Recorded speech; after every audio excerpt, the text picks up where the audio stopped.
All right, what do you think? Oh, brilliant. This guy can teach anybody to drive, as is obvious. Well, I don't know about that. All I know is that you crushed the time. I mean, but you got a second penalty. That must be a little bit of a I drag. crushed myself too. But I didn't think they came out of the middle. I thought they came out of the side, so I wasn't looking for it. Just goes to show you got to pay attention around. Oh! Dane Cook shatters our track record. There it is right there. Look at that, right up there. There it is.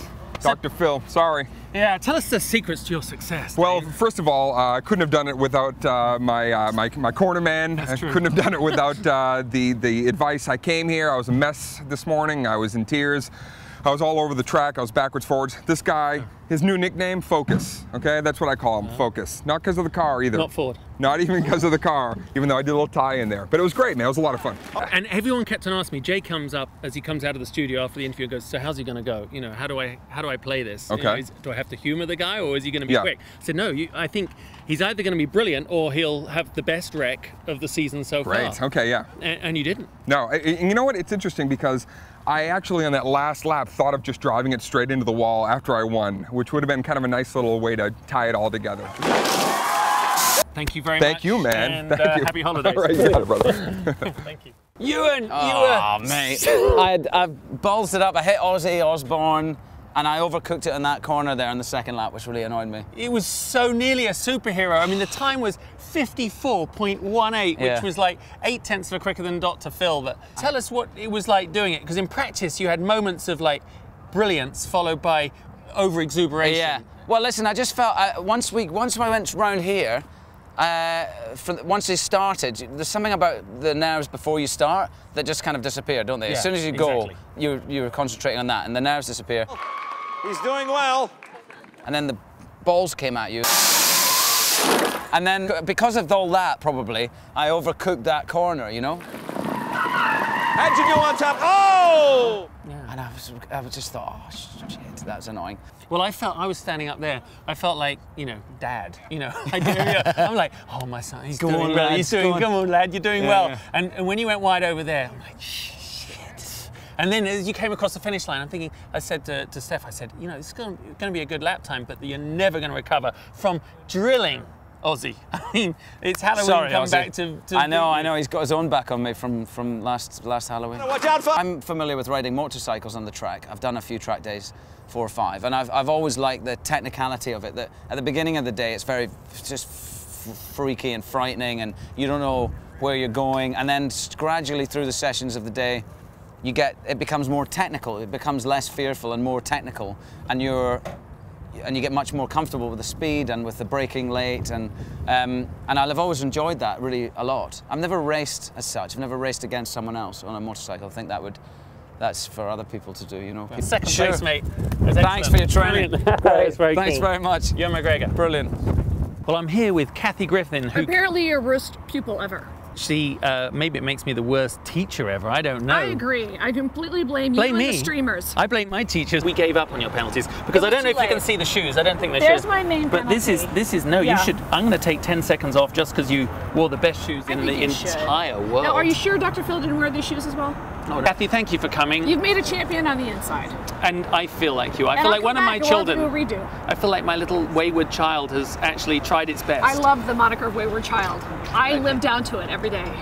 Thank you, Kathy. Thank Thanks you, for coming. Justin. All right, bye. Bye. Now go fix my car. Yeah, I will.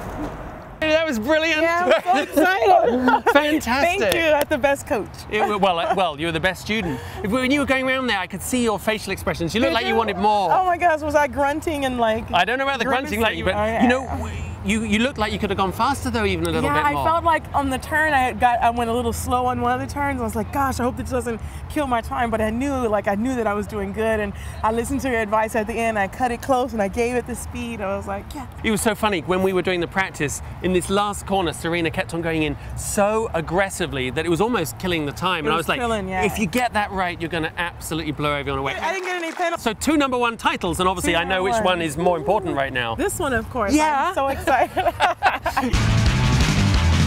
really excited because I love Gerard Butler and I wanted to beat him.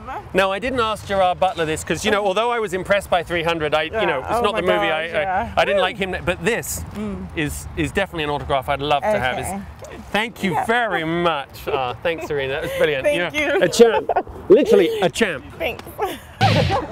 That was fantastic. Nice, high five. I cannot believe it. Awesome. You were the best student ever. Beat Serena Williams. I know, but she was proud. She was so quick, and I didn't think anyone was ever gonna, you know, beat her time. Really. I was doubtful as well. I mean, I thought of Serena, and I just thought she's a kick-ass. Well, she's girl. an athlete. Do you think that's an Exactly. advantage? I think so. I think you've got that, you know, that athlete in you, that adrenaline that starts kicking in, and you're in a competition. But I'm a competitive person. Let me tell you, when Malin arrived, she was like, okay, now train me to go fast. Like, I want to be #1. So, and I was thinking, oh, a beautiful actress is going to come in, it'll just be a breeze. But you were so quick. Yeah, I'm flying high right now. Well, that's imagine and that's what racing's all about. It does get your adrenaline up. Why do you think the women are beating the men at this? Is it because you listen better, or you we can do respond better? many things at once, and I think, you know, men sometimes start to trail off, and I don't know. I just think we rock. That's why. And we think you rock as well, Malin. That was fantastic. Thanks for coming on. Thank you so much. Brilliant. Great tips. Thank you. Well, our guest driver this week is the very famous director Quentin Tarantino, who almost was going to become famous for being a racing driver. Yeah, right up until the race. Right up until the race, yeah. You can tell that I did much better in my practice runs. I will point this out, that we've had celebrities that come on this show who give us like no attention at all in the training. Quentin was like into it, and I said, do you want to be quick, like to win, or do you want to just like mess around? And you really did try hard, and I knew that you could technically pull it together, but what you said, you kind of got lost in the moment. Yeah, actually, you know, it was funny because I was so thinking about the track itself and some of the things you said about the track that I actually wasn't thinking about how fast I was going. I was thinking about how well I was doing my maneuvers and not hitting it vaguely and stuff like that. Well, artistically, it was fabulous. Yes, exactly. If it wasn't about speed, all right, if it was just track technique, it was not bad. You just said in the show with Jay that you have your car collection on the lawn.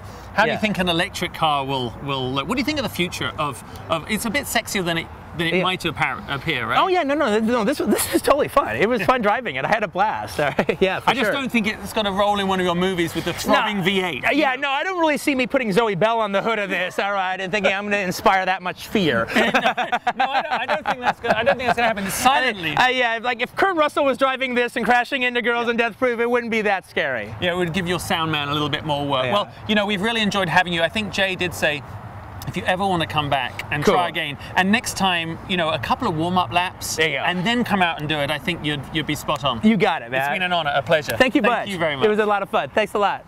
Justin Bell here with the Green Card Challenge. Now, we just had one of the most exciting races of the season when Sam Worthington here, all the way from Australia, proved that, well, you've got guts, mate, but I don't know about But I don't know about the ability. I think the skill level is a bit down. But how was the, I mean, you knew you could do it, but that first lap was perfect. The first lap was good, and then Al Gore got in my way, and then it suddenly went downhill from there. Not in the way, mate. You cut him in half. Al Gore, don't hit Al Gore! Oh! And as soon as all the lava comes, I lost it. It throws you off, and in the last corner, I thought I'm a dead man, so I'm just going to hit the wall. But it wasn't. Well, we can't actually see that corner. We can only hear it. Okay. And all I could hear was. Let's see how he does.